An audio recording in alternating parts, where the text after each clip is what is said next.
Dear students, अब अपना आगे टॉपिक आता है हेलोजन के साथ अभिक्रिया। मतलब कि जिस प्रकार से वर्ग 15 के एलिमेंट्स थे जो हाइड्रोजन से अभिक्रिया करके हाइड्राइड बना रहे थे और ऑक्सीजन से अभिक्रिया करके ऑक्साइड बना रहे थे।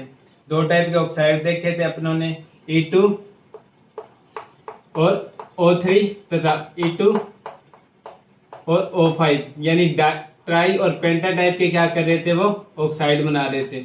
उसी प्रकार से जो हेलोजन के साथ अभिक्रिया करेंगे वर्ग 15 के एलिमेंट्स, वो दो टाइप के क्या करेंगे, हैलाइड बनाएंगे। कौन कौन से?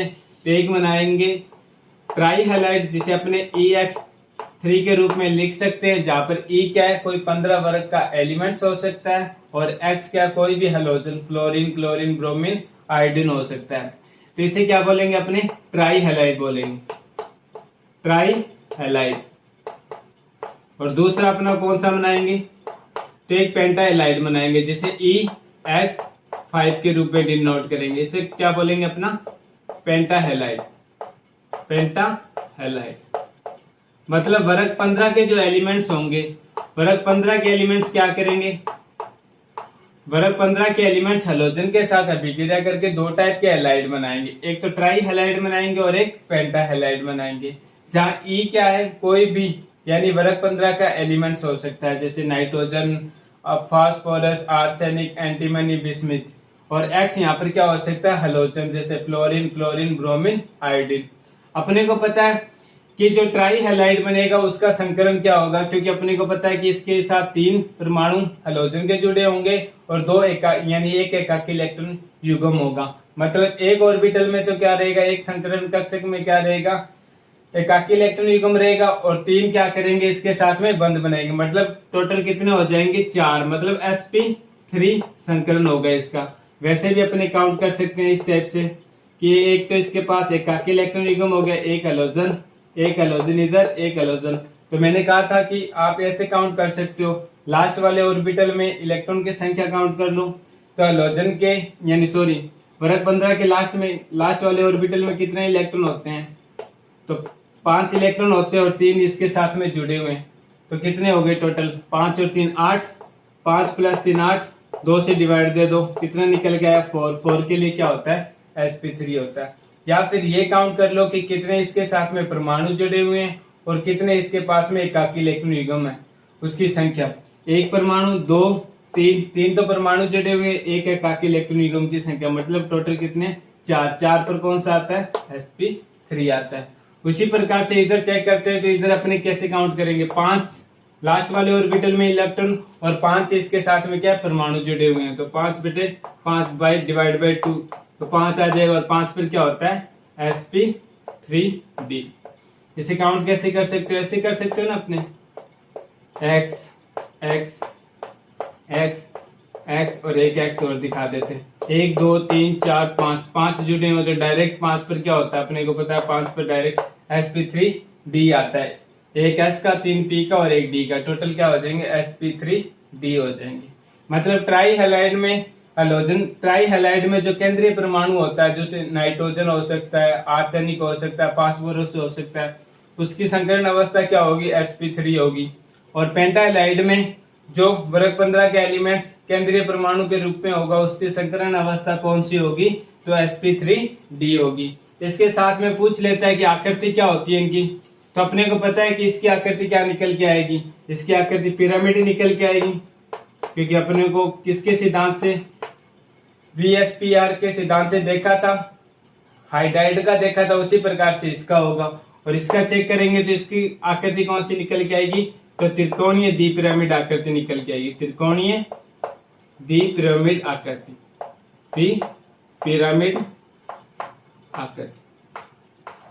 चेक करते हैं कैसे बनती आकृति, तो अपने E को क्या कर लेते हैं, कोई केंद्रीय परमाणु मान लेते हैं, और इसके साथ में एक एकाकी इलेक्ट्रॉन युग्म यहाँ पर दिखा देते हैं, और इसके साथ में 3 क्या हुए, हेलोजन परमाणु जोड़ देते हैं, 3 हेलोजन परमाणु जोड़ के दिखा देते हैं।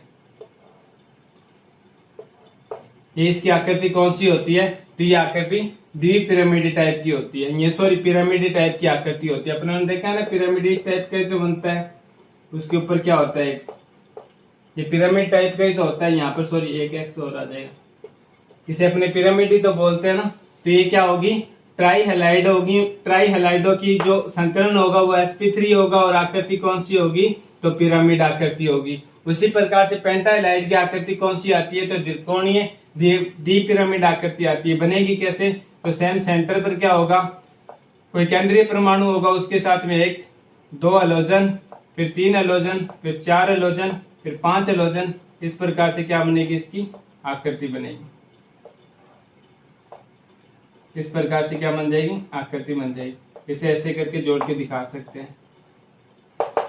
यहाँ पर क्या हो जाएगा, अपना E परमाणु हो जाएगा, यहाँ पर X X X X X, ये 5 क्या आ जाएंगे, हैलोजन परमाणु आ जाएंगे। तो ये कौन सी आकृति हो जाएगी, त्रिकोणीय डी पिरामिड। बनाने के लिए नहीं पूछता कि आकृति कैसी है, बना के दिखाओ, ओनली आपसे ये पूछता है कि पेंटा हैलाइड की संकरण अवस्था तथा उसकी आकृति कौन सी होगी, आकृति बताइए। तो संकरण अवस्था sp3 होगी और sp3d होगी और आकृति त्रिकोणीय डी पिरामिड होगी।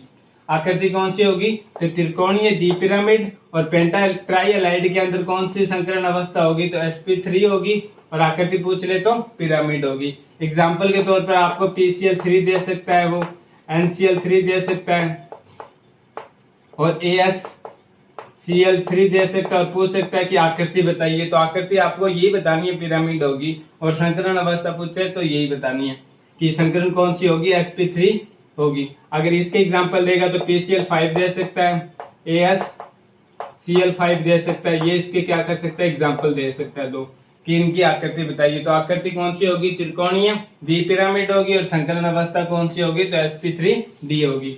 अब आता है इनके अंदर की ट्राई हैलाइड और पेंटा हैलाइड। अपनों ने देखा कि 2 टाइप के क्या बन रहे हैं, हैलाइड बन रहे हैं। एक तो बन रहा है ट्राई हैलाइड, ट्राई हैलाइड, और एक बन रहा है अपना पेंटा हैलाइड, पेंटा हैलाइड। ट्राई हैलाइड में अपने को पता है कि इसे नॉर्मली अपने इस रूप से डिनोट करके दिखा सकते हैं और पेंटा को अपने कैसे EX5 के रूप में दिखा सकते हैं। संकरण अपनों ने देख लिया, sp3 होता है, इसका sp3d होता है, आकृति पिरामिड होती है और आकृति त्रिकोणीय डी पिरामिड होती है।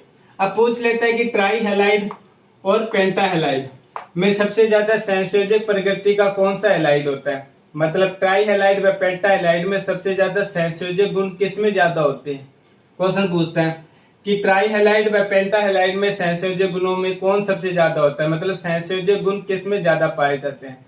तो अपनों ने देखा था 11th क्लास में भी पढ़ा था कि जिस केंद्रीय परमाणु पर ऑक्सीजन संख्या क्या होती जाती है, बढ़ती जाती है, मतलब धनात्मक ऑक्सीजन संख्या अवस्था क्या होती जाती है, बढ़ती जाती है, उसकी जो संयोजक प्रकृति होती है वो भी क्या हो जाती है, बढ़ जाती है। क्योंकि संयोजक यानी ऑक्सीजन अंक बढ़ने के साथ साथ क्या होता जाता है, जो केंद्रीय परमाणु होती है उसकी ध्रुवण क्षमता बढ़ जाती है। ध्रुवण क्षमता बढ़ने से उसका क्या हो जाता है, संयोजक गुण भी क्या हो जाते हैं, बढ़ जाते हैं। फॉर एग्जांपल के तौर पर अगर इसकी अपने ऑक्सीजन अवस्था निकालते हैं तो कौन कितनी निकल के आती है, 3 निकल के आती है, और इसकी निकालते हैं तो कितनी निकल के आती है, +5 निकल के आती है। ऑक्सीकरण किस में जाता है, किस में ऑक्सीकरण अंक जाता है, पेंटा हैलाइड में जाता है। पेंटा हैलाइड में ऑक्सीकरण अंक ज्यादा होने के कारण अपने को पता है कि केंद्रीय परमाणु की जो ध्रुवण क्षमता होगी, केंद्रीय परमाणु की जो ध्रुवण क्षमता होगी, ध्रुवण क्षमता में क्या हो जाएगी, वृद्धि हो जाएगी। फलस्वरूप क्या हो जाएगा, इसमें क्या हो जाएंगे, सहसंयोजक गुण क्या हो जाएंगे, ज्यादा हो जाएंगे। सहसंयोजक गुण ज्यादा, या फिर ऐसे बोल सकते हैं सहसंयोजक गुण ज्यादा या सहसंयोजक प्रकृति बढ़ जाती है। क्योंकि 11th क्लास में सिंपल सा कंसेप्ट लगाया था कि जैसे जैसे केंद्रीय परमाणु पर ऑक्सीकरण अंक बढ़ता जाता है वैसे वैसे जो केंद्रीय परमाणु होता है उसकी ध्रुवण क्षमता में वृद्धि होती जाती है और उसके सहसंयोजक गुणों में भी क्या होती जाती है, वृद्धि होती जाती है।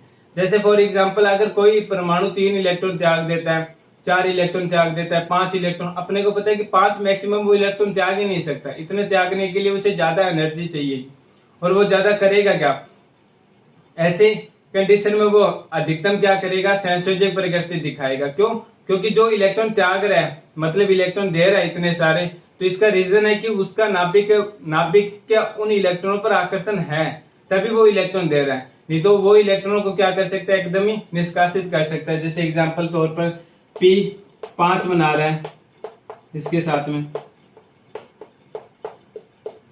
तो इन इलेक्ट्रॉनों पर क्या है, जो साझे के इलेक्ट्रॉन, इन साझे के इलेक्ट्रॉनों पर नाभिक का आकर्षण है, इसलिए वो क्या कर रहा है, संयोजक प्रकृति दिखा रहा है। अगर इसके पास अगर नाभिक का आकर्षण नहीं होता इन इलेक्ट्रॉनों पर, तो ये इलेक्ट्रॉन क्लोरीन परमाणु कब से लेकर क्या हो जाता, अलग हो जाता और क्या बना लेता, P+5 और प्लस में 5Cl माइनस आयन बना लेता। लेकिन अपने को पता है कि ऐसा पॉसिबल ही नहीं होता, क्योंकि फास्फोरस क्या होता है, आकार में लगभग छोटा होता है। ऐसे कंपैरिजन करते हैं आर्सेनिक से या इनसे कंपैरिजन करते हैं तो छोटा होता है। छोटा होने के कारण ये इलेक्ट्रॉन देता नहीं है। ये क्या कर सकता है, बस साझे से इलेक्ट्रॉन बना सकता है, मतलब साझे से बंध बना सकता है। और साझे से बंध बनता है तो उस बंध को अपने क्या बोलते हैं, सहसंयोजक बंध बोल देते हैं।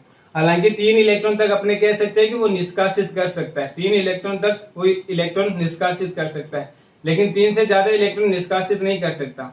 इसलिए 3 से ज्यादा इलेक्ट्रॉन निष्कासित नहीं कर सकता और बंध भी बना रहा है, तो उस बंध की प्रकृति कौन सी हो जाएगी, सहसंयोजक बंध की प्रकृति हो जाएगी। मतलब उसमें क्या हो जाएंगे, सहसंयोजक गुण ज्यादा हो जाएंगे, यानी जो बंध होंगे उन बंधों में सहसंयोजक गुण ज्यादा हो जाएंगे। और सहसंयोजक गुण का मतलब कि इलेक्ट्रॉन पर दोनों का ही क्या रहेगा, बराबर साझा रहेगा, बराबर हिस्सेदारी रहेगी। ऐसे नहीं है कि 5 इलेक्ट्रॉन क्लोरीन परमाणु लेकर अलग हो जाए, ऐसा नहीं हो सकता। मतलब आयनिक टाइप के यौगिक नहीं बन सकते। जितनी ज्यादा ऑक्सीजन संख्या बढ़ेगी उतनी ज्यादा क्या होगी, उनकी सहसंयोजक बंध की प्रकृति बढ़ेगी। देखा था कि वर्ग में ऊपर से नीचे जाने पर क्या होता जाता है, अपने को पता है कि नाभिक का इलेक्ट्रॉन पर आकर्षण कम होता जाता है। इलेक्ट्रॉन का आकर्षण कम होने के कारण सहसंयोजक बंध क्या होते जाते हैं, सहसंयोजक बंधों की प्रकृति कम होती जाती है और आयनिक बंधों की प्रकृति क्या होती जाती है, बढ़ती जाती है। ये अपनों ने कौन सी क्लास में, 11th क्लास में फायंस का नियम था, उसमें कंसेप्ट देखा था। फायंस का नियम कहता था आयनिक और सहसंयोजक बंधों के बारे में, प्रकृति के बारे में डिस्कस कर रहा था। और उसमें बताया गया था कि जैसे जैसे क्या होता जाता है, केंद्रीय परमाणु पर ऑक्सीजन संख्या में वृद्धि होती जाती है, वैसे वैसे उसके सहसंयोजक गुणों में भी क्या होती जाती है, वृद्धि होती जाती है। जैसे जैसे केंद्रीय परमाणु के आकार में वृद्धि होती जाती है और जो छोटे उसके साथ में जो साझे से जुड़े हुए परमाणु उनके आकार में कमी होती जाती है, वैसे वैसे क्या होता जाता है, आयनिक गुणों में वृद्धि होती जाती है।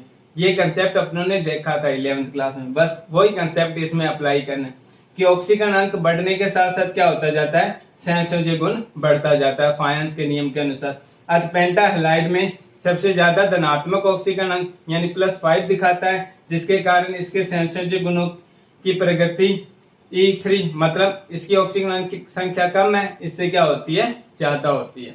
तो ट्राईहैलाइड और पेंटाहैलाइड में सबसे ज्यादा सहसंयोजक गुण पेंटाहैलाइड में होते हैं, कारण क्योंकि ये सबसे ज्यादा क्या रखता है, प्लस यानी धनात्मक ऑक्सीजन संख्या रखता है ट्राईहैलाइड की तुलना में। और हम जानते हैं जिसकी ज्यादा केंद्रीय परमाणु की ऑक्सीजन संख्या ज्यादा होगी उसके सहसंयोजक गुण भी क्या होंगे, ज्यादा होंगे। ठीक है, तो एक चीज ये भी ध्यान रखना आप। उसके बाद में फिर पूछता है कि वर्ग में ऊपर से नीचे जाने पर सहसंयोजक गुणों में सहसंयोजक बंध की प्रकृति पर क्या प्रभाव पड़ता है, बंध की प्रकृति पर क्या प्रभाव पड़ता है।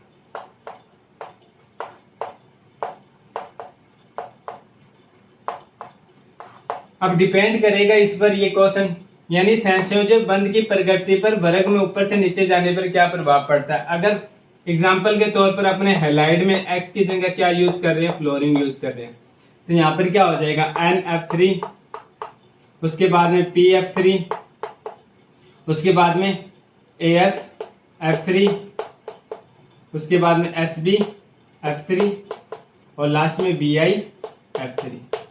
तो अपने को पता है कि जैसे जैसे क्या होता जाता है, केंद्रीय परमाणु का आकार बढ़ता जाता है और उसके साथ में जो ऋणायन होता है उसका आकार क्या होता जाता है, छोटा होता जाता है। वैसे वैसे क्या होता जाता है, सहसंयोजक गुण कम होते जाते हैं और आयनिक गुणों में क्या होती जाती है, वृद्धि होती जाती है बाय फायंस के नियम के अनुसार। ये अपनों ने देखा था।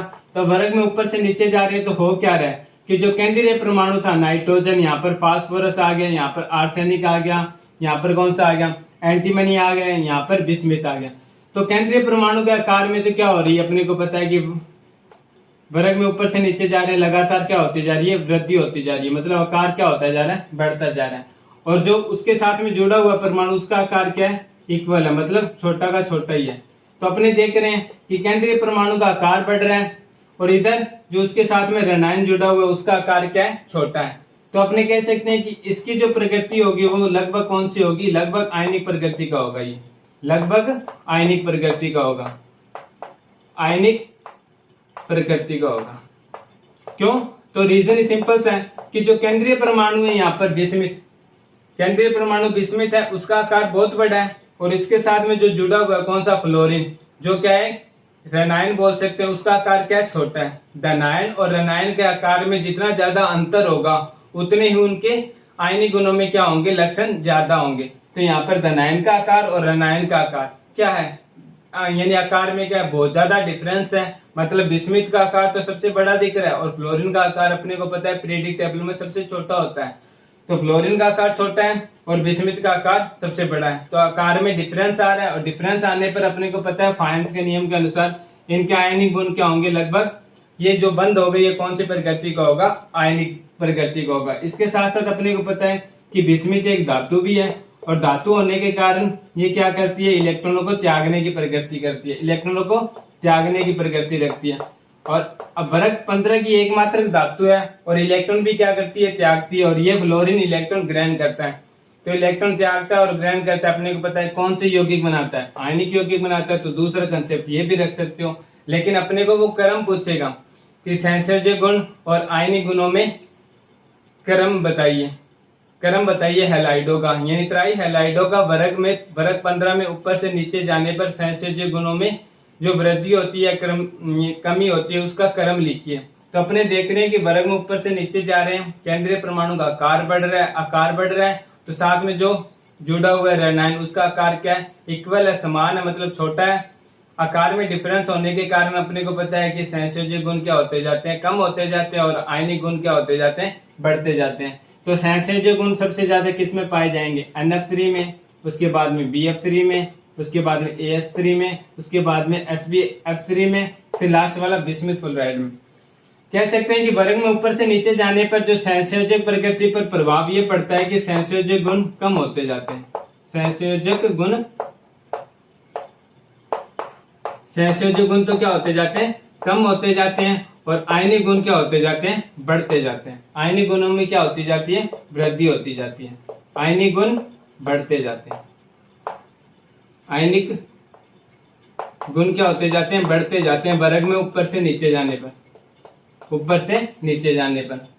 ये थोड़ी सी चीज ध्यान रखना, ठीक है। रीजन फायंस का नियम का रीजन ध्यान में रखना है, केंद्रीय परमाणु और उसके साथ में जुड़ा हुआ जो ऋणायन, उनके आकार में डिफरेंस देखना है और डिफरेंस के आधार पर बताना है। अब आपको ये बोल दे, देख फॉर एग्जांपल के तौर पर ऐसे लिख दे कि BiF3 और BiI3 में किसका आकार सबसे ज्यादा होगा, मतलब किसमें सहसंयोजक गुण क्या होंगे, सबसे ज्यादा होंगे, किसमें सहसंयोजक गुण ज्यादा होंगे और किसमें आयनिक गुण ज्यादा होंगे।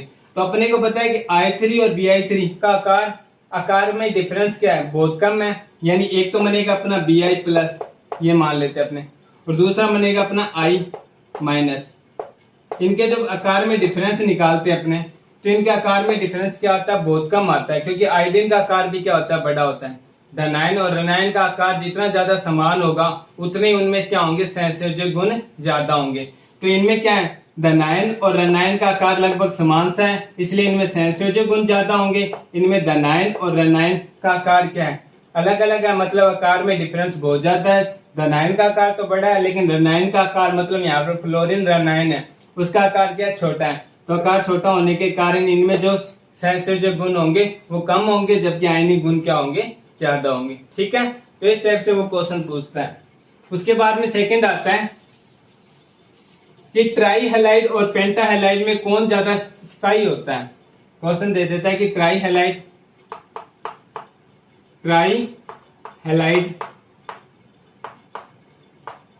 व पेंटा हैलाइड, ट्राई हैलाइड व पेंटा हैलाइड में कौन ज्यादा स्थायी होता है, में स्थायी सबसे ज्यादा कौन होता है।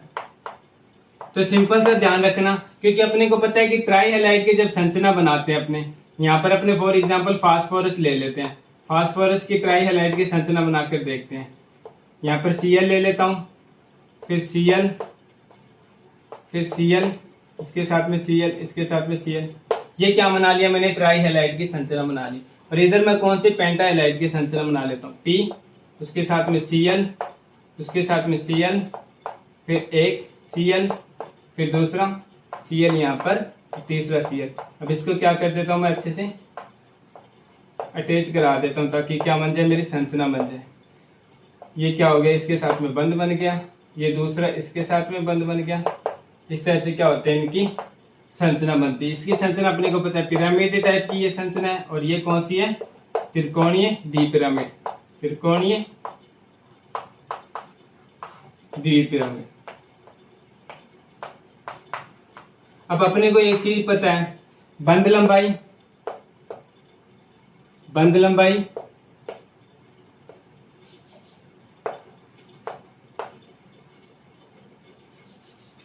बंद लंबाई क्या होती है, बंद कोण के व्युत्क्रमानुपाती होती है। बंद लंबाई व्युत्क्रमानुपाती होती है किसके, 1/, बंद कोण के। अपनों ने देखा इस चीज को कि बंद कोण का मान जैसे जैसे क्या होता जाता है, बढ़ता जाता है, वैसे वैसे बंद लंबाई क्या होती जाती है, कम होती जाती है। और अपने को पता है कि पेंटा हैलाइड के अंदर जो संरचना बनती है उसके अंदर जो दो बंद होते हैं वो अक्षीय बंद होते हैं, जिनका कोण क्या होता है, 90 डिग्री होता है। अक्षीय बंद कितने होते हैं पेंटा हैलाइड के संरचना में, अक्षीय बंद 2 होते हैं, और जिनके बंद कोण का मान कितना होता है, 90 डिग्री होता है, ये अपने को पता है। और 3 इसमें क्या होते हैं, यानी जो निरक्ष वाले बंद होते हैं, जिनके बंद कोण का मान कितना होता है, 120 डिग्री होता है। जिनके बंद कोण का मान कितना होता है, 120 डिग्री होता है। ए, इसे ए बोल देता हूं, इसे कौन सा, बी बोल देता हूं, और ये यहाँ पर कौन सा हो जाएगा, सी हो जाएगा। मतलब 3 इसमें क्या होते हैं, निरक्षीय बंद होते हैं, निरक्षीय बंद होते हैं, निरक्षीय बंद कितने, 120 डिग्री के होते हैं। अब अपने को पता है कि एक पेंटा हैलाइड की संरचना में क्या हो रहा है, 2 तो अक्षीय बंद बनते हैं और 3 निरक्षीय बंद बनते हैं। अक्षीय बंदों का बंद कोण का मान क्या होता है, निरक्षीय बंद के बंद कोण से कम होता है, 90 डिग्री होता है। अब अपने को पता है कि बंद कोण का मान कम है तो मतलब बंद लंबाई क्या हो जाएगी, ज्यादा हो जाएगी, और बंद लंबाई ज्यादा हो जाएगी तो मतलब पेंटा हैलाइड आसानी से क्या हो जाएगा, टूट जाएगा, और टूट कर क्या बना लेगा, जैसे PCl 5 है तो इसमें 2 बंद तो कौन से हैं, एक Cl, ये देख सकते हैं ना अपने, ये बंद 90 डिग्री का, दूसरा बंद ये यहां से अपने देख सकते हैं, एक ये रहा बंद 90 डिग्री का, दूसरा ये रहा बंद 90 डिग्री का। मतलब ये जो 2 बंद है कौन से, अक्षीय बंद, ये क्या हो जाते हैं, टूट जाते हैं। टूटने का कारण इनके बंद कोण का मान क्या होता है, कम होता है, और बंद कोण का मान कम होने के कारण बंद लंबाई क्या हो जाती है, इनकी ज्यादा हो जाती है। मतलब PCl की 2 बंद लंबाई क्या हो जाती है, ज्यादा हो जाती है, और ज्यादा होने के कारण ये आसानी से क्या हो जाते हैं, टूट जाते हैं, और टूट कर किसका निर्माण कर लेते हैं, PCl3 प्लस में Cl2 का। तो सबसे ज्यादा स्थायी कौन सा निकल के आया, ट्राई हैलाइड निकल के आया, क्योंकि ट्राई हैलाइड टूटता नहीं है, जबकि पेंटा हैलाइड क्या हो जाता है, आसानी से टूट जाता है। टूटने का रीजन सिर्फ पेंटा हैलाइड में इतना सा ध्यान रखना है कि पेंटा हैलाइड के जब संरचना बनाते हैं तो वो पेंटा हैलाइड की संरचना त्रिकोणीय द्विपिरामिड के समान निकल के आती है, और त्रिकोणीय द्विपिरामिड के समान संरचना निकलने के कारण इसके जो 2 बंद होते हैं वो अक्षीय बंद होते हैं, जिनके बंद कोण का मान कितना होता है, 90 डिग्री होता है। जबकि 3 बंद कौन से होते हैं, निरक्षीय बंद होते हैं, जिनके बंद कोण का मान कितना होता है, 120 डिग्री होता है। अब जो अक्षीय बंद है उनके बंद कोण का मान कम होने के कारण ये आसानी से क्या हो जाते हैं, थोड़े से टेम्परेचर पर टूट जाते हैं, विखंडित हो जाते हैं। विखंडित होकर क्या कर लेते हैं, अपने में से क्लोरीन या जो भी हैलोजन अणु का निष्कासन कर देते हैं, और किस में कन्वर्ट हो जाते हैं, ट्राई हैलाइड में कन्वर्ट हो जाते हैं। अतः इस कंडीशन में अपने कह सकते हैं कि जो ट्राई हैलाइड होते हैं वो पेंटा हैलाइड की तुलना में ज्यादा स्थायी होते हैं, क्योंकि ट्राई हैलाइड किसी भी प्रकार से या हीटिंग पर टूटते नहीं है, ज्यादा टेम्परेचर पर हीट करने पर वो क्या होते हैं, टूटते हैं। जबकि पेंटा हैलाइड थोड़े से टेम्परेचर पर क्या हो जाते हैं, विघटित हो जाते हैं, और विघटित होकर किस में कन्वर्ट हो जाते हैं, ट्राई हैलाइड में कन्वर्ट हो जाते हैं। तो ये थोड़ी सी चीजें ध्यान रखना, ठीक है। नेक्स्ट वीडियो में अपने बात करेंगे धातु के साथ रिएक्शन में। Thank you.